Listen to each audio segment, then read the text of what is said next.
Imagine a moment in time when all is done, a pivotal point foretold in the ancient scriptures of Revelation 16, where an angel pours out his bowl into the air. In the heart of the biblical book of Revelation, we encounter a profound prophecy known as the seventh angle.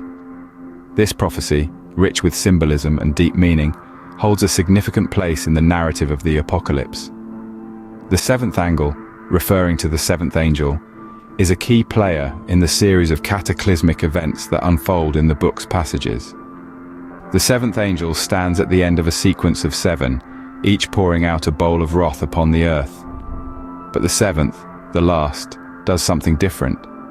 As if to signal the culmination of all events, the seventh angel pours his bowl not onto the earth, but into the air. Let's delve into the exact scripture to set our stage. Revelation 16:17 reads, "The seventh angel poured out his bowl into the air, and out of the temple came a loud voice from the throne saying, 'It is done.'" But what does this mean, this moment when all is done?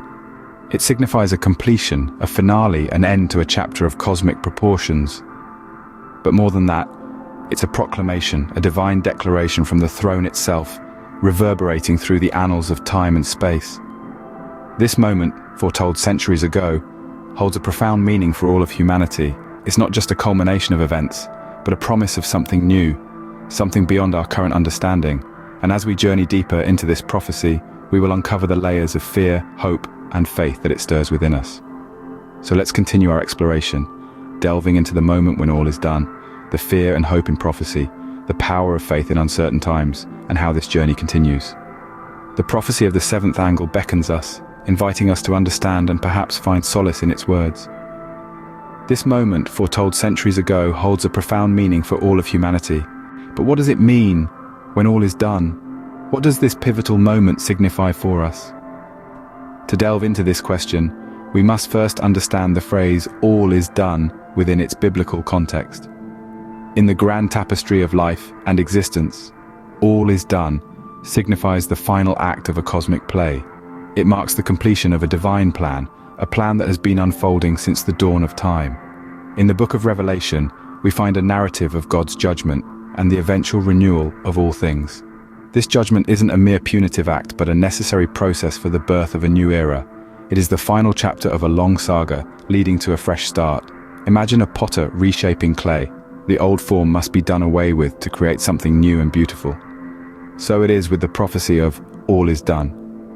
It is a transformative process, a metamorphosis of the old into the new. Let's consider Revelation 21:1. "Then I saw a new heaven and a new earth, for the first heaven and the first earth had passed away." This scripture paints a vivid picture of what all is done truly signifies. The old, marred by sin and sorrow, gives way to the new, pristine, pure, and full of potential. The passing away of the first heaven and earth denotes the end of an era, but it is not a bleak end. Instead, it's a hopeful beginning, a promise of renewal.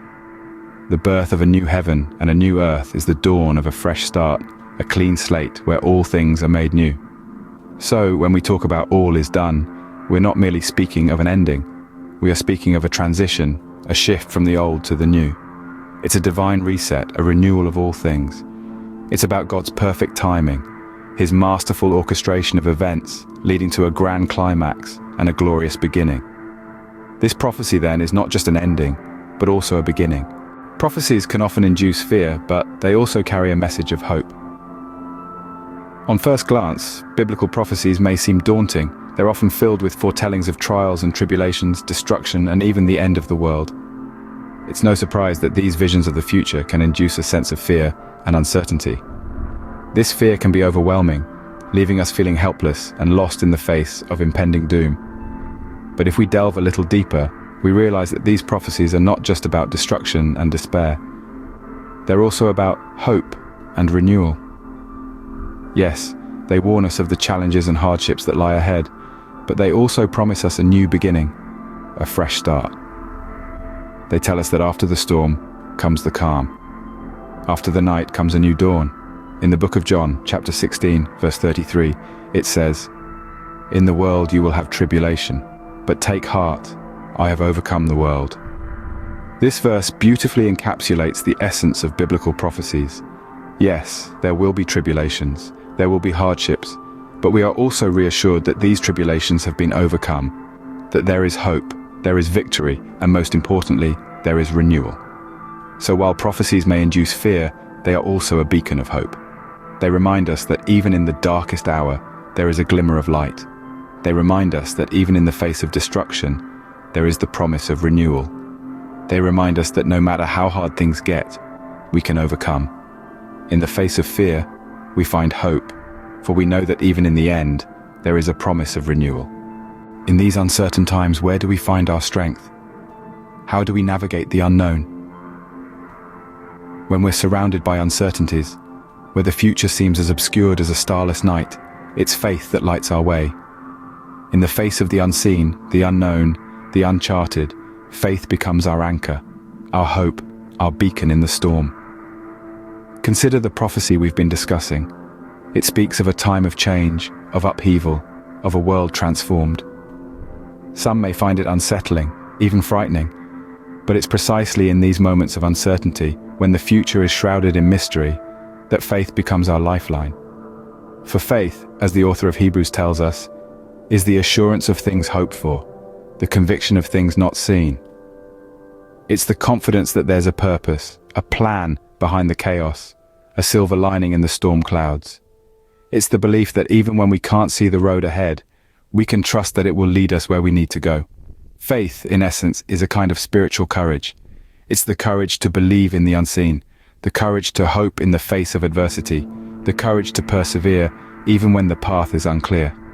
Like a compass in a dense fog, faith guides us through the unknown. It doesn't dispel the fog or light up the path, but it gives us a sense of direction, a point of reference, a star to steer by.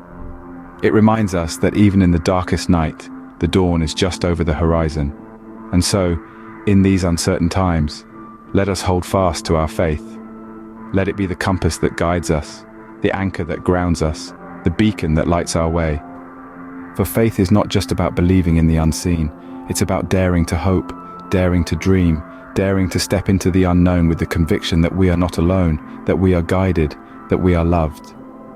Faith then becomes our compass, guiding us through the unknown. As we delve deeper into the mysteries of our existence, the journey continues.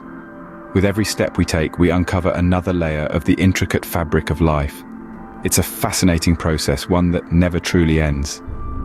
Because in the grand scheme of things, we are all perpetual students, forever learning, growing, and evolving. In our quest for understanding, it's important to remember that spiritual enlightenment is not a destination, it's a journey. It's not about arriving somewhere. It's about the voyage itself, the experiences we gather along the way, the wisdom we acquire, and the transformations we undergo. Each revelation, each insight, is another stepping stone on this path of discovery. This path that leads us not outward, but inward, deeper into ourselves and the profound truths that lie within. It's a journey that tests us, challenges us, but ultimately, it strengthens us. It shapes us into the individuals we are destined to become. And as we navigate this journey, it's crucial to remember that we are not alone. We share this path with countless others, each of us on our own unique voyage of discovery. We learn from each other, we grow together, and we support one another. We are interconnected in this cosmic dance of life, bound by our shared pursuit of truth and understanding. So if you're finding value in this video, we appreciate your support through subscribing and liking. Your engagement helps us in creating content that aids us all in our spiritual journey. It's a small act, but it goes a long way in fostering a community of seekers, learners, and explorers. Now, let's continue our journey. Let's delve deeper, explore further, and uncover the mysteries that await us. Let's not be deterred by the unknown, but be inspired by it. Let's embrace the challenges, the uncertainties, and let them propel us forward in our quest. Remember, the journey is the destination. Keep seeking, keep learning, and trust the process. The path may be long and winding, but it is filled with wonder, wisdom, and infinite possibilities. So let's keep moving, let's keep exploring, and let's see where this journey takes us.